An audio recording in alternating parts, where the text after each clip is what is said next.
I miss the sea. Sick and hovering over the loo at 3 in the morning, the picture I paint right now is hardly glamorous. A horribly fishy taste is left in my mouth as I throw up what I had for dinner, and I hate the acrid stench that fills the lavatory. The burning sensation at the back of my throat is of no help whatsoever. I can feel another wave of nausea come up on me when the door opens. Hannah, what are you doing so early out of bed? I'm fine, love. I must have just eaten something bad. That's all I managed to say before vomiting again onto the porcelain throne. Lovely. Just go back to bed, Luke. I'm going to clean up here. I refuse to look at him. I don't want him to see me like this. The last time I've had a horrible morning retching into a toilet was during my college years, being the life of a party. Thoughtless and shameless, I'd thrown away months to frivolous merriment and pointless hookups. I didn't even retain any of the connections I had made from that time. Sure, they still know of me and I still know of them, and we still do business from time to time. But I've lost touch with anyone who I didn't see on a daily basis. I hardly have any of my friends I had when I was still at Hannah Evans. Teachers, fellows, university students, drinking buddies, and old conquests like Jack. No, don't touch me, sweetie. It's disgusting. I'm disgusting. Aww. Luke sits down next to me, on the toilet floor, to hold my hair even as I cough up more fish. He wipes the vomit from the corner of my mouth and just stares. Do I need to fire someone? I don't feel sick. Just feeling a bit under the weather, dear. It's been unbearably hot as of late, hasn't it? I do wish it would rain. Are you sure it wasn't those sweets? I told you not to eat those sweets. Maybe. Well, don't laugh. Well, I can't help if you make that sort of face. What a dick. Oh, jeez. He starts chucking, and soon enough he's in a fit of laughter. This scene happening next to a loo filled with sick just makes the whole thing bizarre, and it nearly makes me start giggling as well. I try to stifle it though as I smack him on the shoulder. I'm not making a face, Luke. Stop laughing. Shut up. When he would not stop laughing, I let myself go as the laughter bubbles from my own throat, and I forget whatever ill feelings plagued me. We're just husband and wife, laughing together at a funny face, the little things in life. I let myself go because I know that these moments will not last forever. But if I just know the terrible things that are to come for us, I would have wished with everything I have then and there that the laughter stayed. Oh, we're on Wednesday now. Hiya! Come on now! October 26th. Alright, so we've got 21. Wednesday. Okay, so this is 2 days after Isabella was stuck in the office. Okay, cool. Alright. So we got another journal entry for this one. Here's the new one right here. During the open house, Hannah pressured the estate agents to sell her the mansion. The Wrights also met their interior designer. During the ride home, Hannah revealed that the mansion is her anniversary gift for Luke. Things seemed to be looking good, until Hannah suddenly fell ill later that night. Okay. Cool. I love that we're filling this journal and then we can start piecing together what's going on throughout this week. I'm guessing in the lead up to Halloween and the 1st of November.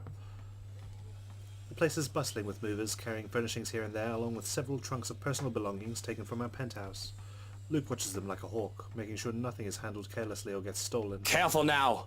I know your pictures are framed by cheap plastic, but those are framed by African blackwood and are one-of-a-kind commissioned paintings. Each one is easily worth a lifetime of what you lot make.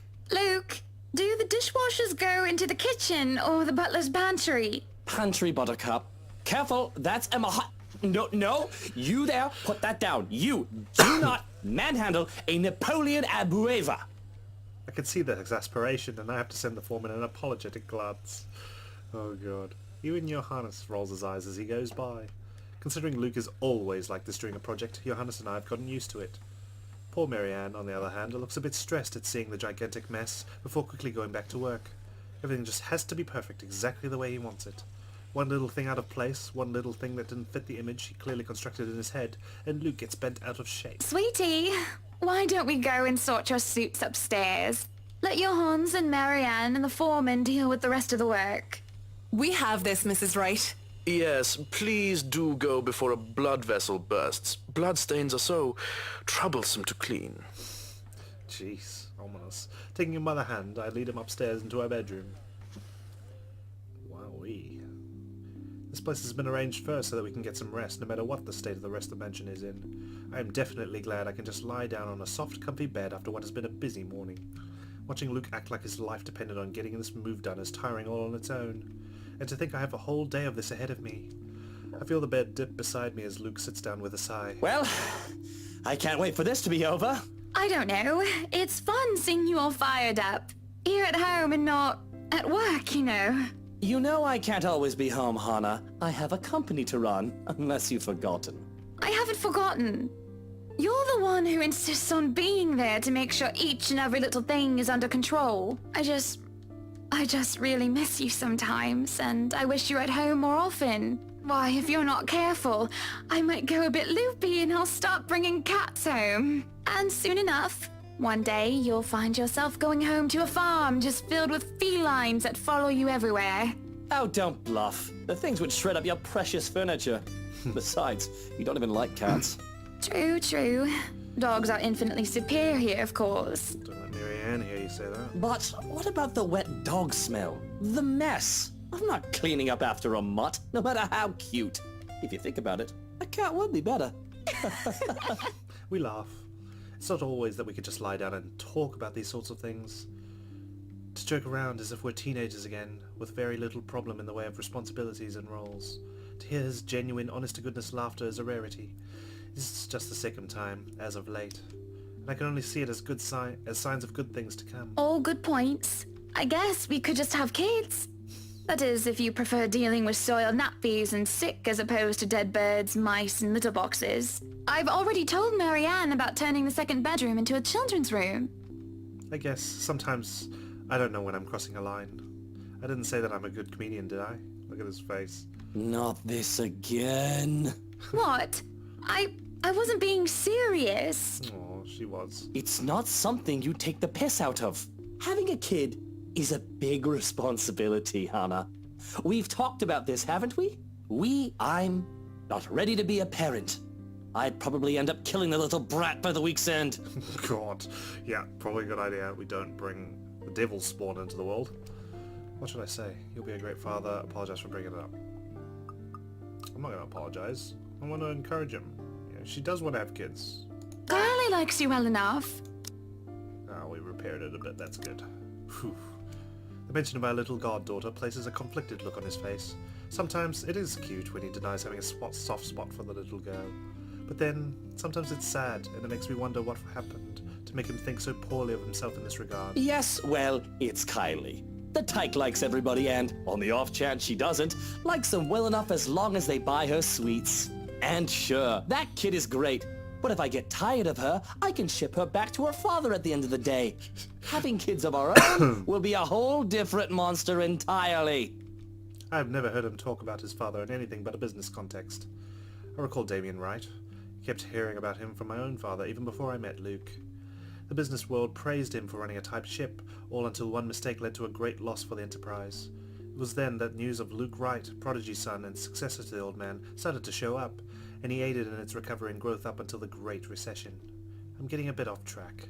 Regardless, I've never heard him talk about his father like one would talk about family. I think you'll be a great father. There is a smile, no matter how half-hearted it may be. I do really think that. You see, sometimes the ice-cold people, they just need a bit of encouragement, you know? He might not be a good, honest man. A part of me knows that, though I try to silence it. But I know Luke well enough that he will be a better father than either Damien Wright or Henry Evans.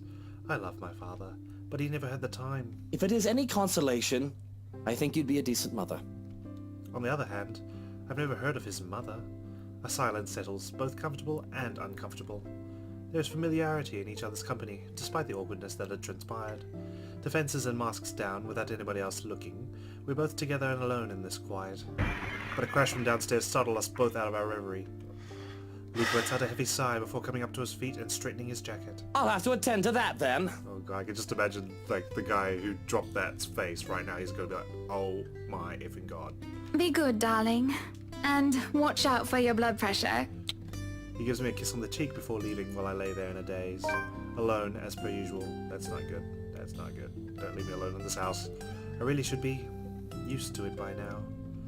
I can feel the minutes tick by with me just lying there, feeling miserable and full of self-pity, Oh, I just realized the journal updated, actually. The Wright couple moved to their newly bought mansion today and was already preparing for a housewarming party. During a short break, the couple had a brief discussion about children. Luke didn't sound too welcoming of the idea. There's children. Picture. Nice. I've rolled over to lie on my stomach at this point, with my face buried into the pillows, when there's a knock at the door. Grumbling at them to go away doesn't work as a voice comes from the other side. Madam, the photographer from Luxury Living is here. Wait, is that today? Oh yes. People had caught wind of our new mansion the very moment we left the open house. Luke had boasted he could acquire the property in no time, and allowed a photo shoot for an interior design magazine to be scheduled today. Well, there were complications, and it took longer than it usually does for us. In a minute, Hansi. Johannes, if you could at least make it through the end. Tell them I'll be right down, Hansi. The mansion grounds has been one of the first things to be fixed up, aside from the bedroom. Although it's still a work in progress, it had a promising start, and I can already see the flower patches. Luke's favored daffodil stands out easily, having been transplanted from the pots that used to litter the rooftop of our penthouse.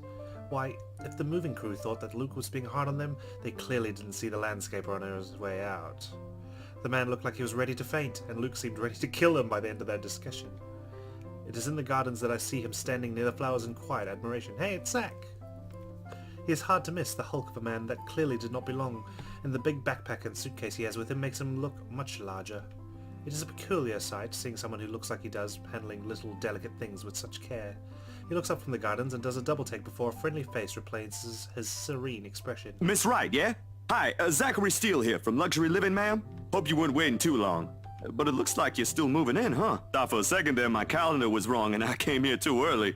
The one and only. Welcome, welcome to Maison de Wright. And yes, we've been in the process of moving in as we were delayed. But it won't be a problem. They're just adding a few things here and there, and you should still be able to do your work. Where's the rest of your crew then, Mr. Steele? Zach is fine, please. Mr. Steele makes me feel like I'm a mascot for a cleaning product. That's true. Anyway, I'll be your one-man crew for today. Don't worry, been doing this gig for a while now. You must be quite the veteran to handle this on your own. We've had a full crew coming into our penthouse the last time we were covered in your magazine. Veteran? Oh, your words are too kind, Miss Wright. Oh, he's so humble. Hannah, if I get to call you Zach, you have my permission to call me Hannah. Alrighty then. At least you didn't screw up his name. Anyway, I'm no veteran, but I know my camera well enough to make sure this is a good shoot. You can trust me on that, Miss Wright, Hannah. Zachary proves quickly enough that I can, in fact, trust him. His skills with the camera and experience in this industry at the very least. Monsieur le photographe is the achievement I just got. He is kind and courteous, listening and following as I lead him around the house. A really nice fellow, and he treats our household staff well whenever we cross paths with them. I answer his questions to the best of my ability, and he's patient enough to answer mine whenever I get curious enough. For one, I ask what the bags are for. They are quite the magician's toolkit. From inside, he had procured several items to embellish the interior with. Bowls of fruits, lemons, trays with peppermills, stacks of cookbooks, cutting boards and glass canisters filled with colourful nuts and grains are brought in for the kitchen setting. For the bathroom, there are white towels, seashells and decorative soaps. There are other things as well, too numerous to count, all in that large backpack and suitcase. Tricks of the trade. Softens up a room, makes a place feel more homey, and fills it up with texture. But you guys probably have better stuff I can use for this. No lights. Don't tell me all of these are just props. Well, I've got my tripod here. For things like these, natural light is best. I'll just have to set the shutter speed to a real slow setting, and as long as nobody steps into the shot, it'll look great. Why do I get the feeling that the ghosts could appear in the shot sometime? Oh, it better. We go through the rooms one at a time, although we first tackle the ones that the movers have no business in anymore. The ballroom needs little preparation with its grand design, although there is some trouble at first with the wide open space and the pictures being backlit. It is in the kitchen that Zachary's props come in handy, considering how Johannes kept the place so neat and sterile, one can practically eat off the floor. We carry on, touring the house and taking pictures where we can, with exception to the rooms which have yet to gain any purpose or design. Too bad I can't take a sneak peek at his photos yet. Funnily enough, he's using a traditional camera. I didn't even know film still existed. With the way he speaks, however, I can see that he knows enough about his craft that I'm not too worried about botched photographs. I imagine photography must be cathartic for him, judging by how at ease he looks while taking pictures. There are small snippets of conversation in between the clicking of the camera. He even goes far as to talk about these terminologies like shutter speeds and aperture when I ask about the technical aspects. I can't quite see the picture as it is made, much like when I watch artists paint on their canvas. But just watching someone passionately practicing their craft such as this is exciting in its own way. Going through the many rooms has been quite the exercise for both of us. Despite that, he has been so nice, and I find myself putting on my best smile. But it is as we're taking pictures in the foyer that everything comes to standstill for a moment. Here we go. Just a moment. And, have I not been paying attention, I wouldn't have even noticed. It is merely a split second when Zachary's rhythm is put to a halt. Holy shit.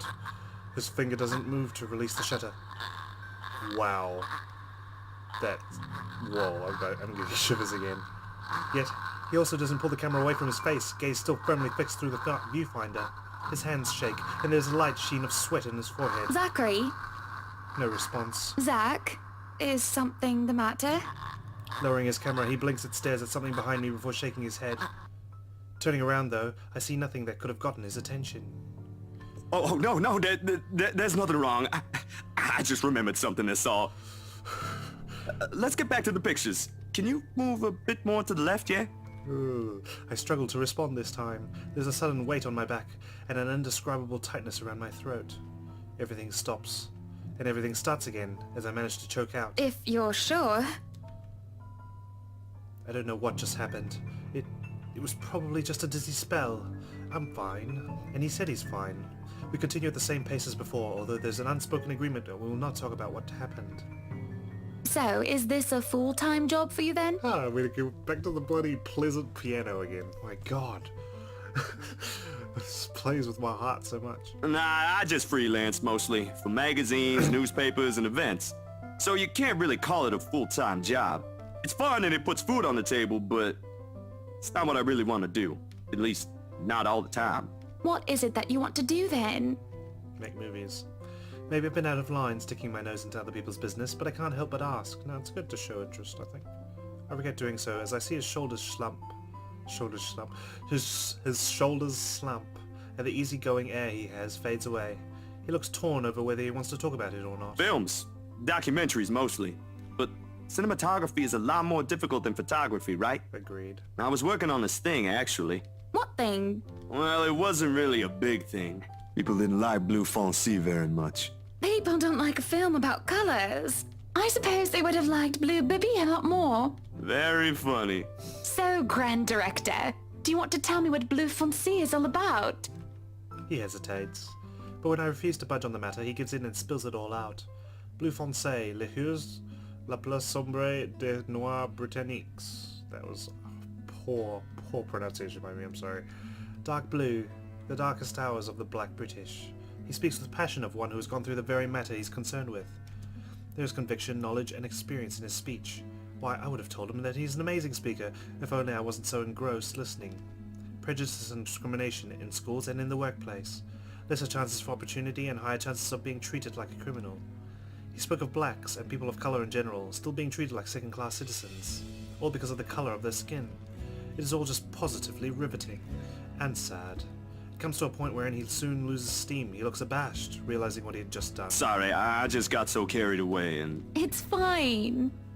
It is really so fascinating to watch people talk about their passion after all. Agreed. You should see how your eyes light up when you speak so fiercely. When you talk to someone about something they love or just are passionate about, it's just amazing. I love hearing about it, seeing people do it. You do have very beautiful eyes. Uh-huh. Thanks, I guess. I want to say that I understand where he's coming from, but I really don't, do I? I was born with a silver spoon in my mouth and I've lived a charmed life. It hasn't been perfect, but the difficulties I've been through pales in comparison to what others experience on a daily basis. I certainly don't know how I would have fared if were it any different. Would I still have met Luke and would he still have loved me? If I was any lesser? What was your home like? These things you talk about. It sounds like you've... Well, I don't mean to pry, I mean. Live with my older sister and my grandparents.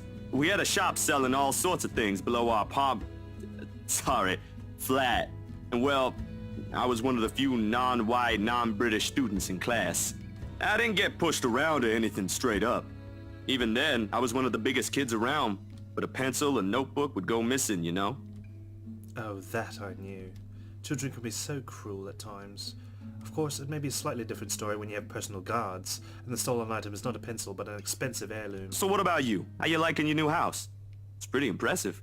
It's nice, I suppose. You suppose? Not big enough? What? No, oh, don't be a bully. It's just that. I understand if you don't want to talk about it. I was a little girl, all dolled up and treated like a fragile porcelain, with nursemaids waiting to me hand and foot. Sorry. All the material possessions anyone could ever want, I could ask for on a whim, and it would be handed to me just like that. But I barely saw my parents, just goodbye kisses in the morning before they went off to who knows where they were needed to next. I saw them more often on the telly or in the papers than I ever did in person. I remember my old house. It was a lot like this one. Big walls and big halls, but nobody in it. Not really.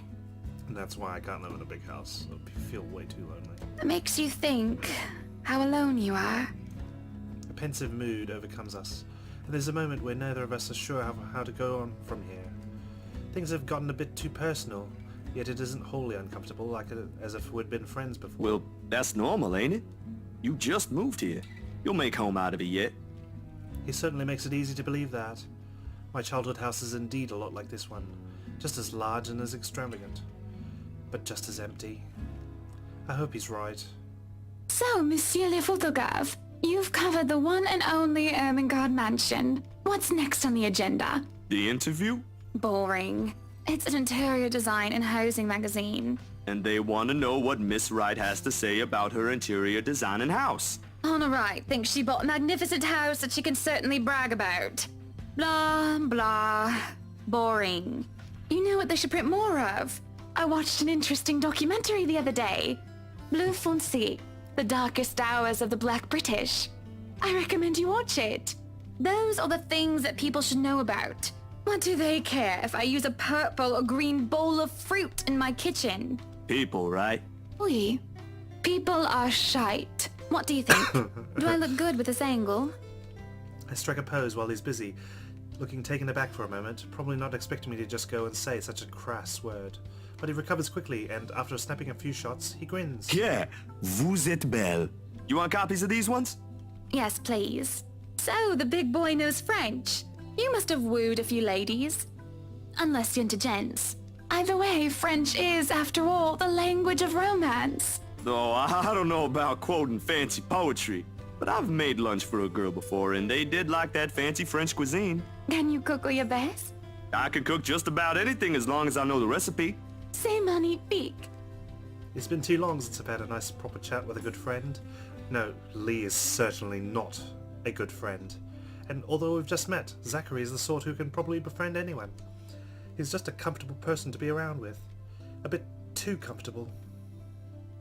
The photo shoot went by a breeze, and somewhere along the way as we talk and laugh, I find myself getting a bit too close without realizing. He'll give me this strange look until I back off, and he'll go back to asking questions after I agree to do his little interview. And it's just odd. Well, no. Me being friendly isn't that odd, that's how I am. Zachary is the one that's being odd. Why, anyone else would absolutely welcome the extra attention I give them. He, on the other hand, looks almost flustered about it. He should be used to different personalities by now, having to deal with various people when he works, and if not, he needs to start.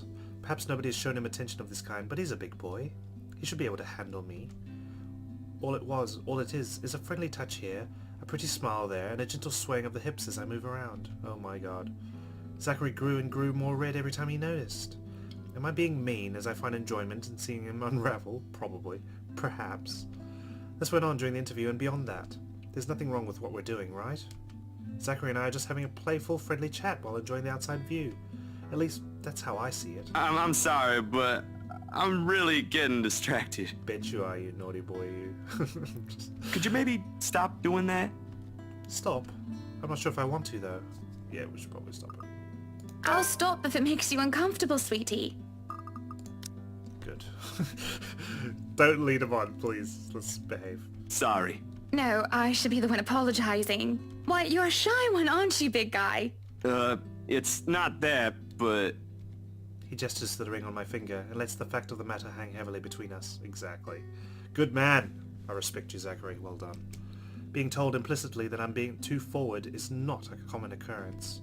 I think I'm more stunned at the fact that he pointed it out, rather than, well, being rejected. Not that anything is going to happen between us in the first place. It was just going to be some harmless flirting, right? So you've never had a girlfriend? No. No boyfriend either. You know, just in case you were gonna ask for that one next. And you haven't even had your first kiss? Not a one, ma'am. Do you want to have your first kiss today? I can't help it. Oh god. I really, really can't, and I'm going to apologize lots later. Surely by the catty smile on my face it's obvious I'm just pulling his leg. The laugh I failed to contain certainly gives it away, if it still isn't obvious. But still, he lights up in embarrassment, stammering and sputtering objections. You're married, and this will be extremely unprofessional.